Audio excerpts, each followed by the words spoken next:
ഹിൽഹബിന്റെ magical സ്റ്റോറീസിലേക്ക് ഏവർക്കും സ്വാഗതം. It's me Asiya, mind coach of ADM talks. Law of attraction നമ്മളെ എങ്ങനെയാണ് സ്വാധീനിക്കുന്നതെന്ന് ചിന്തിച്ചിട്ടുണ്ടോ? നമുക്കിവിടെ മരിയ എന്ന പെൺകുട്ടിയിൽ ലോ ഓഫ് അട്രാക്ഷനിലൂടെ എന്താണ് സംഭവിച്ചതെന്ന് മനസ്സിലാക്കാം. ധനികനായ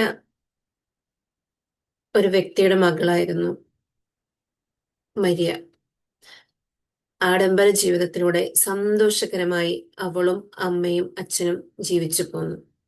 അവളുടെ 5-ാമത്തെ വയസ്സിൽ അവളുടെ അച്ഛൻ മരണപ്പെടുകയുണ്ടായി. പിന്നീട് അവളും അമ്മയും മാത്രമായി.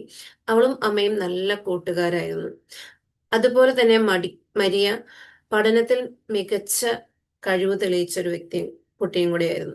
അങ്ങനെ അവൾ നല്ല രീതിയിൽ പഠനം മുൻപോട്ട് കൊണ്ടുപോയി പ്രസിദ്ധമായ ഒരു യൂണിവേഴ്സിറ്റിയിൽ MBA പാസ്സാവുകയും ചെയ്തു. അതോടൊപ്പം അവൾ തന്റെ കുടുംബ ബിസിനസ്സിൽ അമ്മയെ സഹായിക്കാമെന്ന് തന്നെ തീരുമാനിക്കുകയും അവൾ ആ ഒരു ബിസിനസ്സിനെ ഏറ്റെടുത്ത് മുൻപോട്ട് പോവുകയും ചെയ്തു. അവളുടെ അമ്മയ്ക്ക് അവളെ ഭയങ്കര മതിപ്പായിരുന്നു. കാരണം അവളുടെ കഴിവുകളിൽ അവരൊരുപാട് ആകൃഷ്ടയായിട്ടുണ്ടായിരുന്നു. അതുകൊണ്ട് തന്നെ മരിയയുടെ അമ്മ അവളുടെ കഴിവിനും സൗന്ദര്യത്തിനുമൊത്ത മിടുക്കനായ ഒരു പയ്യനുമായിട്ട് അവളെ വിവാഹം നടത്താൻ തീരുമാനിക്കുകയും ചെയ്തു. ആ ഒരു സന്തോഷം ഒരുപാട് കാലം മുൻപോട്ട് പോയില്ല. ഒരു ദിവസം അമ്മ തലകറങ്ങി വീഴുകയുണ്ടായി. അവർ പെട്ടെന്ന് തന്നെ അടുത്തുള്ള ഹോസ്പിറ്റലിൽ കൊണ്ടുപോയി കുറച്ച് അധികം ടെസ്റ്റും കാര്യങ്ങളും ഒക്കെ ചെയ്തു നോക്കി കഴിഞ്ഞപ്പോൾ അവരെ ഭയപ്പെടുത്തുന്ന ഒരു റിസൾട്ടാണ് അത് കിട്ടിയത്. അവിടെ അമ്മയ്ക്ക് ഒവേറിയൻ ക്യാൻസർ ആയിരുന്നു. അത് 4th സ്റ്റേജിൽ എത്തിയിട്ടുണ്ടായിരുന്നു. ഇനി വേറൊന്നും ചെയ്യാൻ സാധിക്കില്ല എന്ന് ആ ഡോക്ടർ അറിയിക്കുകയും ചെയ്തു. മരിയയ്ക്ക് അത് വല്ലാത്തൊരു ഷോക്കായിരുന്നു. അവള് പറയുന്നുണ്ട്, എൻ്റെ അമ്മയെ ഏത് ഹോസ്പിറ്റലിലും കൊണ്ടുപോയി ഞാൻ ചികിത്സിക്കാം എന്ന്. പക്ഷെ ഇനി ഒരു ചികിത്സയ്ക്കും അവരുടെ അമ്മയെ രക്ഷിക്കാൻ സാധിക്കില്ല എന്ന് ഡോക്ടർ പറയുകയും ചെയ്തു.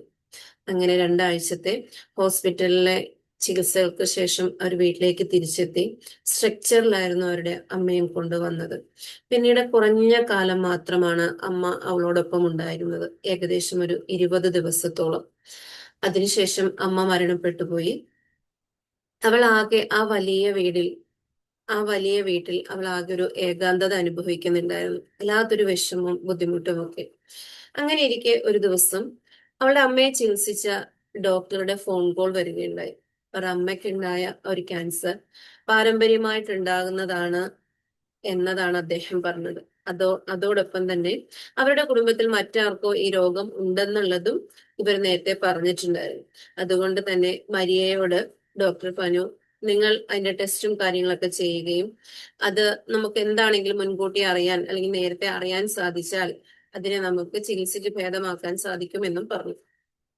അങ്ങനെ മരിയ എന്തായാലും അടുത്ത ദിവസം തന്നെ പോയി അതിന്റെ ടെസ്റ്റ് കാര്യങ്ങളെല്ലാം ചെയ്തു. അതൊക്കെ നെഗറ്റീവ് ആയിട്ടുണ്ടായിരുന്നു. അതുകൊണ്ട് തന്നെ മരിയ ആ ഒരു അമ്മയുടെ ആ ഒരു അസുഖത്തെ ഭയപ്പെട്ടിട്ടുണ്ടായിരുന്നു. എന്നിലേക്ക് ആ അസുഖം ഉണ്ടാവുമോ, അമ്മയുടെ അവസ്ഥ തന്നെ ആയിരിക്കുമോ എനിക്ക്, പിന്നീട് എപ്പോഴാണെങ്കിലും എനിക്ക് ഈ അസുഖം വന്നേക്കാം എന്ന ആ ഒരു ഭയം ഉള്ളിലുണ്ടായിരുന്നു. അങ്ങനെ അവളുടെ വിവാഹം കഴിഞ്ഞു.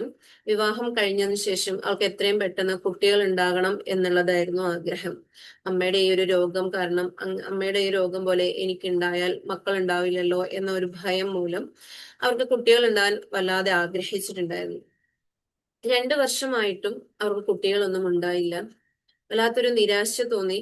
ഒരു ഹോസ്പിറ്റലിൽ പോയി ടെസ്റ്റ് കാര്യങ്ങൾ ചെയ്ത് കഴിഞ്ഞപ്പോൾ അവളിലും മരിയയിലും ആ ഒരു രോഗത്തിന്റെ അവസ്ഥകൾ കണ്ടു തുടങ്ങി. അപ്പോ ഇനി ഒരിക്കലും അവളിൽ മക്കൾ ഉണ്ടാവില്ല എന്ന തിരിച്ചറിവിലൂടെ ആ ഭർത്താവ് അവളെ ഉപേക്ഷിച്ചു പോവുകയും ചെയ്തു. അതുകൊണ്ട് തന്നെ മരിയ അതിന്റെ ചികിത്സയും കാര്യങ്ങളും ഒക്കെ ചെയ്ത് അവൾ പൂർണ്ണമായും ആരോഗ്യവതി ആയിട്ടുണ്ടായിരുന്നു. പക്ഷെ ആ ഒരു നാട്ടിലെ അവളുടെ ഒറ്റപ്പെട്ട ജീവിതം അവളെ വല്ലാതെ ബുദ്ധിമുട്ടിച്ചു. അതുകൊണ്ട് തന്നെ അവൾ തീരുമാനിച്ചു അവളുടെ അമ്മയുടെ കസിന്റെ അടുത്തേക്ക് പോവാം. അവിടെ പോയി കുറച്ചു നാള് നിന്ന് കഴിഞ്ഞാൽ ഒന്ന് മൈൻഡ് സെറ്റ് ആയിട്ട് വരാം എന്ന തീരുമാനത്തോടു കൂടി അവൾ മറ്റൊരു രാജ്യത്തെ അമ്മയുടെ കസിന്റെ വീട്ടിലേക്ക് പോവുകയാണ്. അവിടെ ചെന്നപ്പോൾ അവർ നല്ല സന്തോഷത്തോടു കൂടി തന്നെ അവളെ സ്വീകരിക്കുകയും എല്ലാ രീതിയിലും അവളെ നന്നായിട്ട് കെയർ ചെയ്യുകയും ചെയ്തു. അങ്ങനെ ഒരു ദിവസം സംസാരിച്ചുകൊണ്ടിരുന്നു കഴിഞ്ഞപ്പോൾ രോഗ രോഗകാര്യങ്ങളെ കുറിച്ചൊക്കെ പറഞ്ഞു കഴിഞ്ഞപ്പോൾ കസിൻ പറയുന്നുണ്ട്, മോളെ നിനക്ക് ഈ ഒരു രോഗം വരേണ്ടതല്ല, അതിനുള്ള ഒരു സാധ്യതയും ഇല്ല എന്ന് പറഞ്ഞപ്പോ മരിയയ്ക്ക് എന്തോ ഒരു ഡൗട്ട് ഫീൽ ചെയ്തു. മരിയ ചോദിച്ചു, ആന്റി എന്തുകൊണ്ടാണ് അത് അങ്ങനെ പറയുന്നത് എന്ന് ചോദിച്ചു. അപ്പോഴേറെ നിർബന്ധിച്ചപ്പോഴാണ് ആ ആന്റി പറയുന്നത്, നിന്നെ ദത്തെടുത്ത മോളാണ്. മരിയയുടെ അമ്മയ്ക്ക് കുട്ടികൾ ഉണ്ടാകാതിരുന്ന സമയം ഓർഫനേജിൽ നിന്നും ദത്തെടുത്തതാണ് നിന്നെ. 6 മാസം മാത്രമായിരുന്നു നിനക്ക് പ്രായമുണ്ടായിരുന്നത്. ഇത് എല്ലാവർക്കും അറിയുകയില്ല. നീ ഇത് ഒരിക്കലും അറിയരുതെന്ന് നിന്റെ അമ്മ ആഗ്രഹിച്ചിട്ടുണ്ടായിരുന്നു. അതുകൊണ്ടാണ് ആരും നിന്നോട് പറയാതിരുന്നത് എന്നും പറഞ്ഞു. ഇത് മരിയയിൽ വല്ലാത്തൊരു ഷോക്ക് ഉണ്ടാക്കി. ബയോളജിക്കൽ മദർ അല്ല എന്നിട്ട് പോലും ഈ രോഗം എനിക്ക് എങ്ങനെ വന്നു എന്ന ചിന്ത അവളിൽ വല്ലാതെ ഉത്കണ്ഠ ഉണ്ടാക്കി.